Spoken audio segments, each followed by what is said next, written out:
Voici une petite présentation du module 4, intitulé S'entraider pour mieux réussir, présenté par Mahdi Lrchi. Ce qui constitue la spécificité de l'humanité, c'est qu'elle est basée sur l'entraide, la générosité et la solidarité. Depuis l'ère des temps, l'être humain a été créé pour vivre en société. Et pour cela, il est nécessaire de s'entraider tout d'abord dans la petite société, qui est la famille, puis dans la grande société, en particulier dans les situations particulières, telles que les catastrophes et autres événements difficiles permettant à l'humanité de s'émanciper. La famille est un lieu d'amour et de soutien. Une famille est un groupe au sein duquel règne un esprit d'unité. Elle existe pour cultiver l'amour, partager les joies et les peines et s'entraider, protéger l'individu et veiller sur lui, apporter un soutien à l'individu. Une famille ne doit pas être un obstacle à la réussite d'un individu.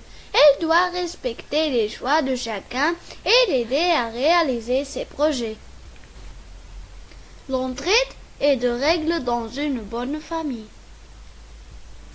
Le but d'une bonne famille est de faciliter la vie de chacun de ses membres.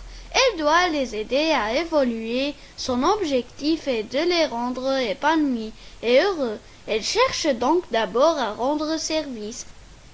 On dit que cette famille est facilitatrice de la vie.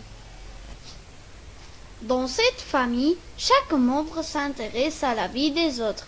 Le problème de l'un devient le problème de tous. Chacun s'évertue à lui trouver une solution.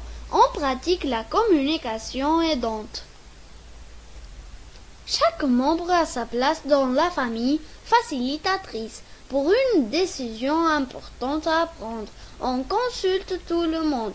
Ainsi, chacun se sent reconnu et considéré. Pour faciliter la vie de famille, discuter ensemble et partager de bons moments. Chacun doit pouvoir mieux participer à la vie de la famille.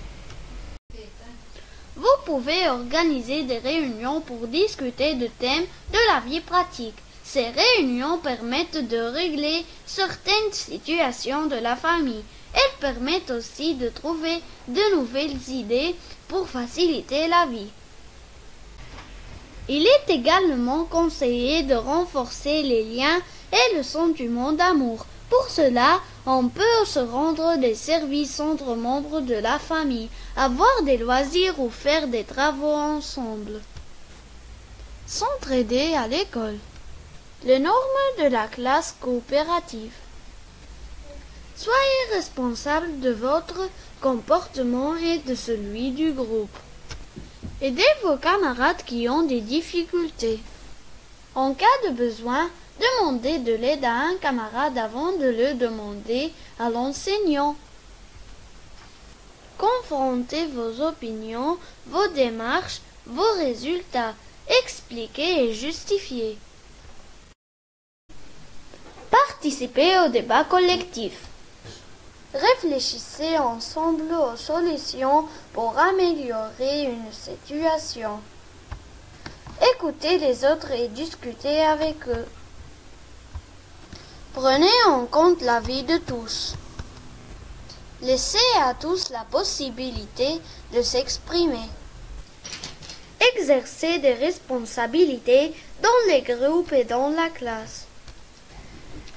L'école peut ainsi devenir un lieu de vie démocratique où chacun pourra s'épanouir, apprendre, se former et réussir. S'entraider dans les catastrophes naturelles. La solidarité est le comportement qui garantit un soutien en cas de difficulté. Quand on est solidaire, On n'est jamais seul devant les situations de détresse. On se sent entouré, encouragé, aidé. Même les plus faibles ont leur chance de survivre et de réussir leur vie. Tout comme l'entraide en cas de besoin, la solidarité ne doit pas s'arrêter. Il faut penser à finir en beauté le joli tableau de l'entraide, comme par exemple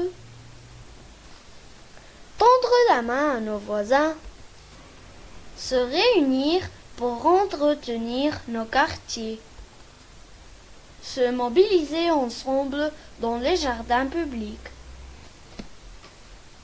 Finalement, plus on aide les autres par bonté et pour l'amour de Dieu, moins on est choqué s'il y a un comportement ingrat.